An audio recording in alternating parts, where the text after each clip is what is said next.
Hello, Uncle Ted, your ice cream alchemist with ice cream every day, and here is something a little bit different. This is orange curd, and I'm making this for my bestest friend in the whole wide world, Brittany.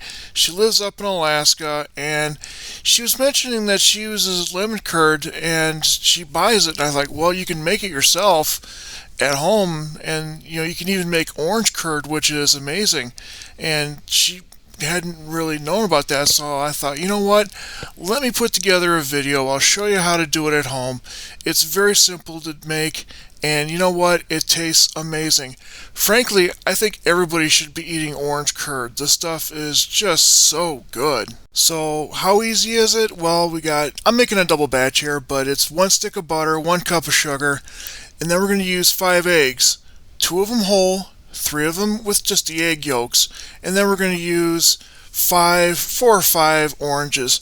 And so we start off with our eggs. Now, like I said, we're going to use 2 whole eggs, and then we're going to use 3 egg yolks. Now, obviously, as I said, I'm making a double batch here, so because I had a ton of oranges to use up, and like I said, I'm going to use this orange curd for a lot of different stuff, but hang on to your egg yolks or hang on to your egg whites because I'm going to use them for waffles.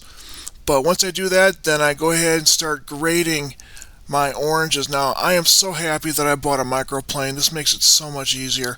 So I just go ahead and get the bare orange piece off the orange. Now, you don't want the white stuff. That's the pith. It's not tasty, so you don't want to use it. But I am so happy I got a microplane. I paid like $9 for it at the store, and it was so worth it. It makes us so much faster. Folks, if you get a chance, get yourself a microplane. Please trust me on this. I've used it way more than I thought I would. And now what we're going to do is we're going to go ahead and cream the butter with the sugar. Room temperature butter with the sugar. So 1 cup butter, 1 cup sugar. I got 2 cups of sugar with 2 sticks of butter. So anyway, you want to cream this as best as you can, because when you start to heat it up, it's going to come together a little more easily. So I spent a lot of time getting this creamed, so as best as I could, basically.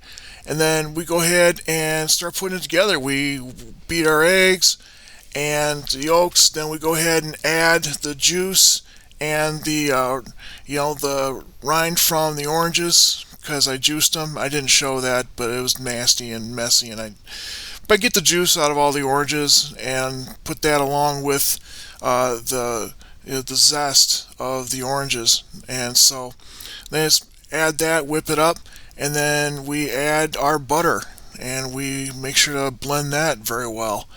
And once we have it all blended as best as we can, and make sure that there are no chunks and everything, because really the better you mix it at this stage, the easier it'll come together when you're heating it up. And one thing I gotta say is this smells amazing. It really does. It smells so amazing, and it looks so good. I love the color of it. So we're gonna go ahead and put that in our bowl. I don't use a double boiler. All I'm gonna do is put this straight in the pan. And I've got a lemon curd video. I do the same thing. You don't need a double boiler. You really don't need anything fancy. You just go ahead and put this on low heat. Now, something I always tell people is if you go slow, you get into trouble slow. I had a ship captain tell me that one time, and I use it in a lot of things, especially cooking. Look at that color. Yeah, so I have it on low heat. Now, I'm gonna be honest with you.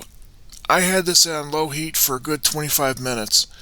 I just kept stirring, didn't stop, and I slowly brought up the temperature. Now, obviously, if you want to turn the heat up so that it goes faster, that's on you.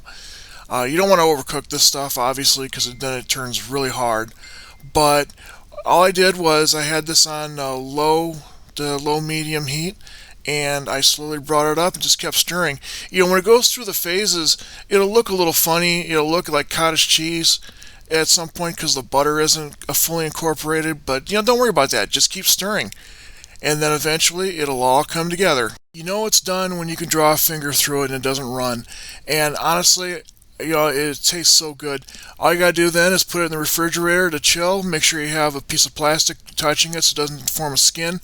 I wish I could send this to Brittany. She's in Alaska, so I can't send it to her, but food's my language. It's how I express things, and I wish I could send this to her. But instead, I'll just have to let her have this recipe and show her how to make it herself. But thank you for watching. Don't forget to click like and subscribe. And if you're not eating ice cream for breakfast, what's the point of being an adult? Love you guys.